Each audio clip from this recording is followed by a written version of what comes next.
Assalamualaikum warahmatullahi wabarakatuh. Waalaikumsalam. Alhamdulillah Bapak-Bapak sekalian.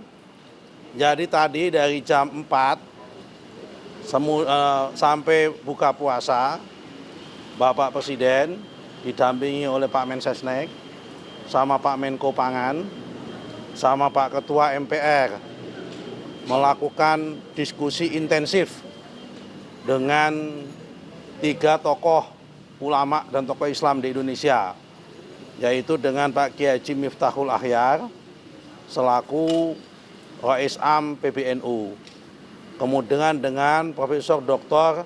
Kiai Haji Haidar Nasir selaku Ketua Umum PP Muhammadiyah, kemudian dengan Bapak Kiai Haji Anwar Iskandar selaku Ketua Umum MUI.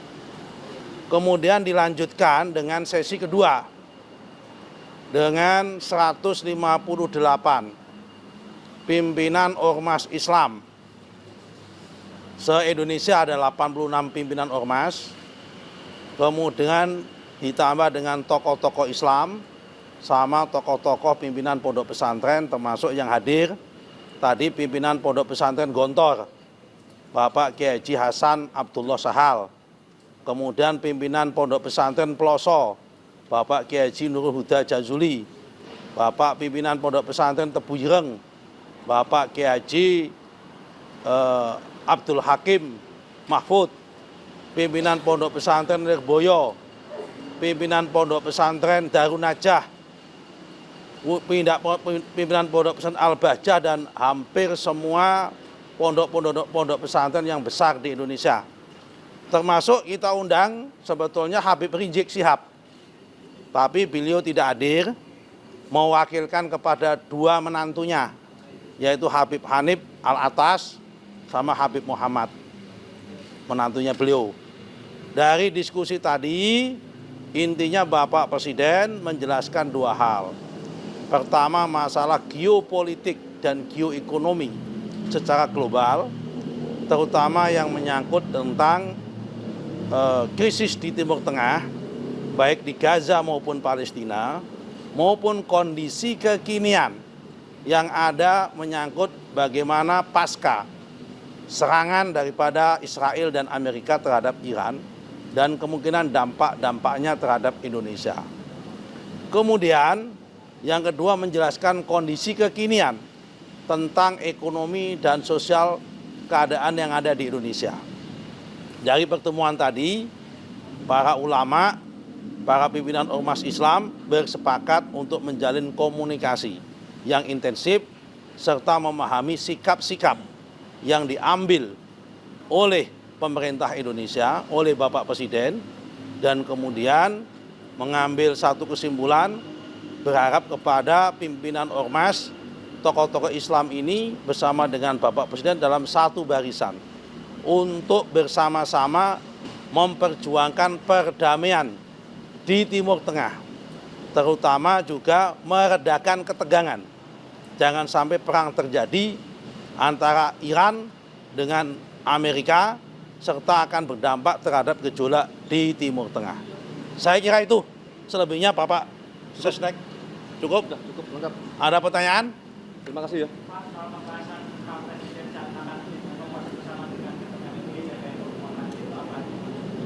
Ya, tadi sudah saya sampaikan bagaimana kondisi global, kenapa Indonesia masuk BOP, bagaimana antisipasi dampak terhadap perang Iran. Jangan sampai perang Iran berdampak terhadap krisis yang ada di sini, baik itu krisis pangan maupun krisis energi.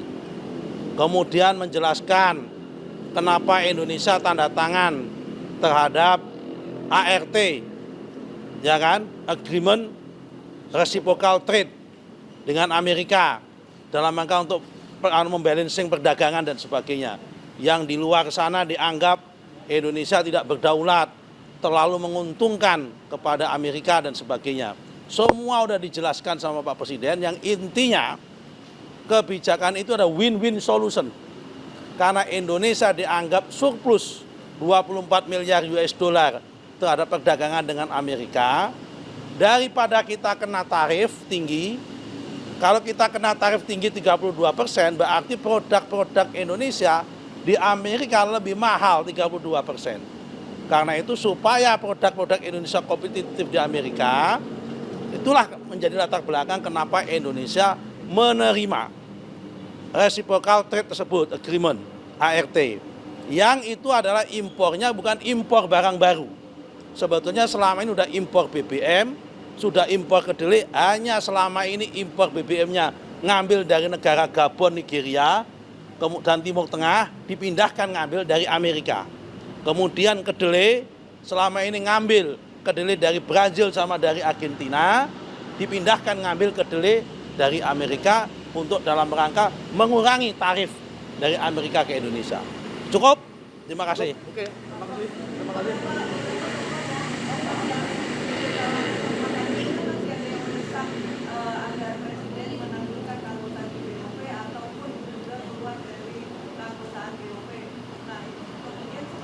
Kalau ada 1-2 yang masih punya pendapat seperti itu, kita hargai.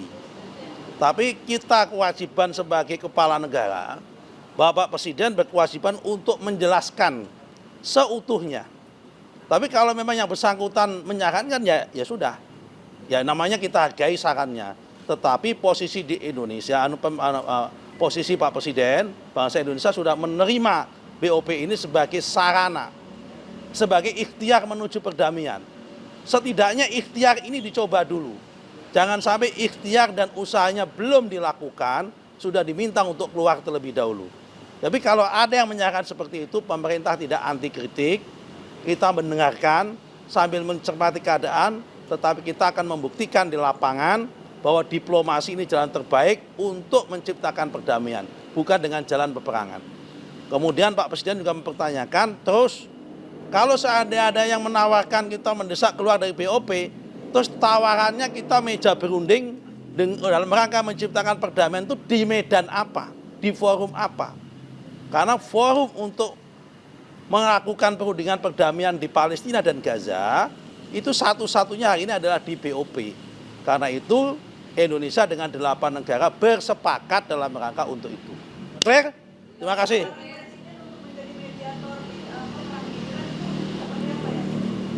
Sambil melihat keadaan tadi disampaikan, prinsipnya Bapak Presiden menginginkan adanya pertemuan dengan Iran untuk menjadi mediasi dan Iran membuka diri, dan kemudian langkah-langkah yang diambil Pak Presiden itu mendapat support dari beberapa negara Timur Tengah dan negara Islam lain, termasuk dari Pakistan, termasuk juga dari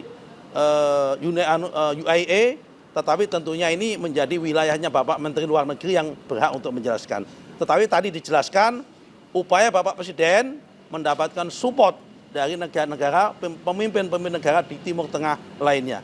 Intinya Pak Presiden bersama 7 pemimpin negara yang tergabung dalam kelompok 8 itu menginginkan adanya perdamaian.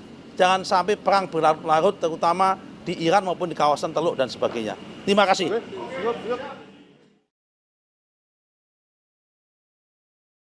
Jelajahi cara baru mendapatkan informasi. Download Metro TV Extend sekarang.